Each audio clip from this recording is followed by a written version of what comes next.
To start the recorder in Microsoft Power Automate Desktop, I created a new flow. I called it Recorder, and you can find the recorder by clicking this button up here. Then we will choose Record. Later in the course, we will also see what we can do with Record with Copilot. Then we click Next. Now I can just record my actions, and Power Automate Desktop automatically creates the whole flow for me. Let me show you.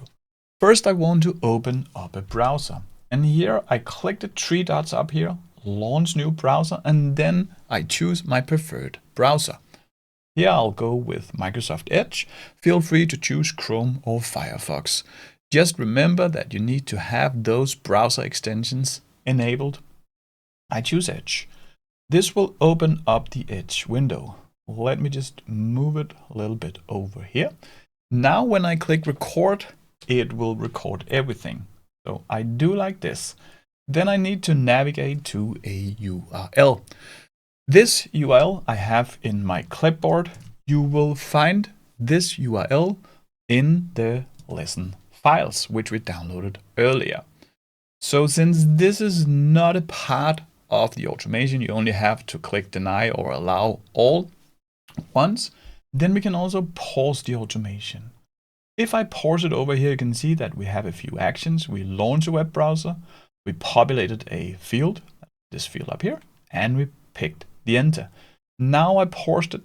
I don't want this to be part of my automation because this only happens once. I choose allow all, and then I need a password.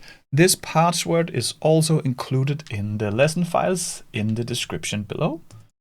I will put that in and choose login. This is my password manager, so I'll just do this. Now we need to automate the page. What I will do here is again to press record, and then we want to fill in a username. Here, just fill in your name. I will do the same. I'll say Anders, and over in password, I'll just say 1, 2, 3, 4. Hint, hint, every password works on this demo page. You can also see that it actually collapses some of the actions. It just went to this web page in the beginning directly without the need for UI automation. Here we distinguish between two different kinds of automations. We have the browser automations. That is everything that happens in this browser. Then we have UI automation. That is automation on the application level. And that is actually automating this one up here, this field. This is the part of the browser application. And this is the browser where the web developers have created the page. We will get back to that in some of the later lessons. Then I will click login. You will see each step is translated over here. Then you want to click electricity. And here we need to extract both the date and the current price. So what you do here is to hover your mouse over the date, you right click. Then without clicking, you say extract element value, just move your mouse down here, go over to the text where you will see the date and simply just click here. We will do the same for the price. So right click, extract element value and take the price. Now we are done. So I hit done over here, and then you will see that all these clicks automatically get translated into actions. Let me close the web page and get back to Power Automate Desktop. Let's talk about what happened here, and we will do a little cleanup. So here you can see in the beginning, I have a start of auto-generated actions using the recorder, and similar, we have an end of auto-generated actions. These are good because then we can see which were the actions that got recorded. Imagine that we had a flow with actions in, and then we added this. Then it's nice to distinguish. Here we don't need them anymore, so I can just click here, press Control on my keyboard. That will mark this action and this action. Then you press delete, they're gone. So what happened here? Well, first we use a launch new Microsoft Edge. Then it will populate a text field. You can see it says Anders. Then it will populate a password. And if I double click here, you You can see it even encrypted the text input. It knew that this was a password. This is good. It pressed login, then it went to the electricity, and it extracted the table data, which were both the date and the electricity price. You could also have found these actions over here. For example, if I wanted to find a pop date, I would have went into the browser automation. In the web form filling, I could have found the action here and dragged it in, fill in the parameters myself. But we sped it up with this recorder. Now we want to test it. We can do that by simply just clicking run up here. Then you can see that it performs the action over in Power Automate Desktop. Now it logs in. It should go to electricity, and then it should extract the data. You can see that the flow finished. And if I go back here, you will see that the status is ready, meaning that there was no errors in the flow run. I can also go up to the output data and double click here. Here we have the results. We have the date and we have the actual price down here. I can click close. We want a better name for this output data is somewhat generic. We always want to name our variables by the data they hold. We can easily do that. We can either do it in here or I can do it over here in the flow variables. I can right click, rename, and simply just say electricity data, hit enter. Then you will see it also updates here. Now we want to extend this flow. We want to work in another web system where we need to fill in these extracted data. So let me show you this page. I'll open up a new browser tab. I'll say Control V. Here we come to a forms. It's a simple forms. We just need to put in the date. The price here, you can see the value must be a number. And then we need to click submit. This means that if we try to put in the price as it is now, let me go here, then it has extracted this. You remember it was kilowatt per hour. So we need to get rid of that. And for simplicity, let me just show you what was here. The reason why it was blank was because we renamed it. So here it's always satisfying to see this runs. Here you can see that we extract the, let me close this at least once. If I open it up here, you will see that we need to get rid of this. Luckily, this is structured data, meaning that each time we extract, there will be a euro per kilowatt per hour. So we can just get rid of this space and here. We'll also need to talk a little bit about a variable. So this is a data table. You can see it has the name electricity data. And then we can say the first row, that is index 0, that is one thing you need to get used to, that is 0 index. So the first item is always index 0, that will be this. And this one will be index 1, that will be the price. So we can say look in the electricity data, and if we want the price out, we can say index 1. Let's do a little bit of data manipulation before we automate the forms. I'll click close here.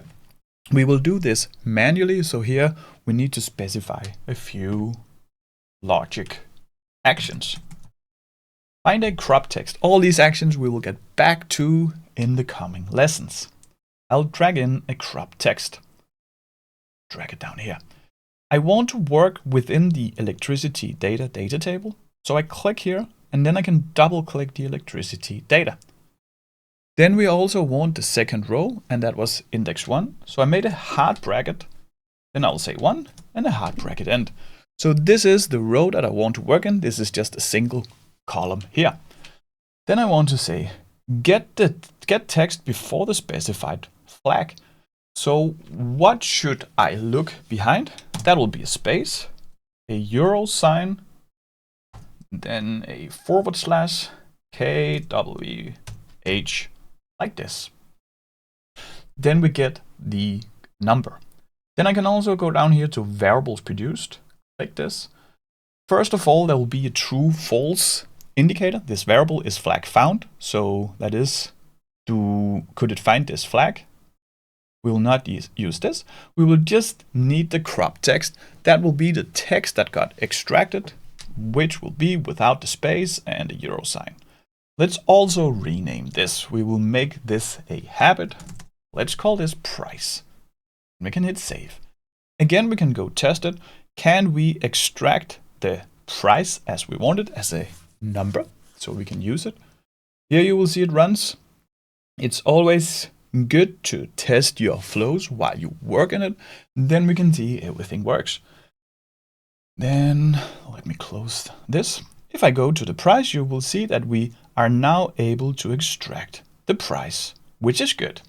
Then we can record because we want to record our way into this form. I have that in my clipboard. You can find it in the lesson files, which you get access to below or in the beginning of the course. So we need to navigate to this page, insert the date, insert the price, and click submit. Again, we can use the recorder. So I just go back here. And now I want to insert it after the crop text. Here I click the crop text. If you click here, the new actions will get inserted here. No big deal, but we can just reduce a few manual actions by clicking this crop text before we hit record. And before we start the record, I can close this because we know we're here and that's where we navigate from. So I can say record, hit next, and then we can hit record. So what I want to do is to go up here, say Control V, that will be to populate this new web address, navigate to it. Then I also want to say, I want a date here. Here I will just write date, and I will also click here, and I will want to add a price, sorry. Here I will just say 1, 2, 3, 4. Then I will click submit. Then we're done, so I can hit done here. And let's talk a little bit about what is done here. Again, we have the start and end, perfectly fine for now. Then we can also see that we populate this text field in the web bar. It populates this. It also added a delay of 2 seconds. It might not do it at yours. I don't need it here, so I'll just delete this. Could also delete this launch new edge. Probably not be a mistake. It will work anyway, but I will delete this. And then you can see it populates the field with a date, our placeholder, and a price, and it clicks submit.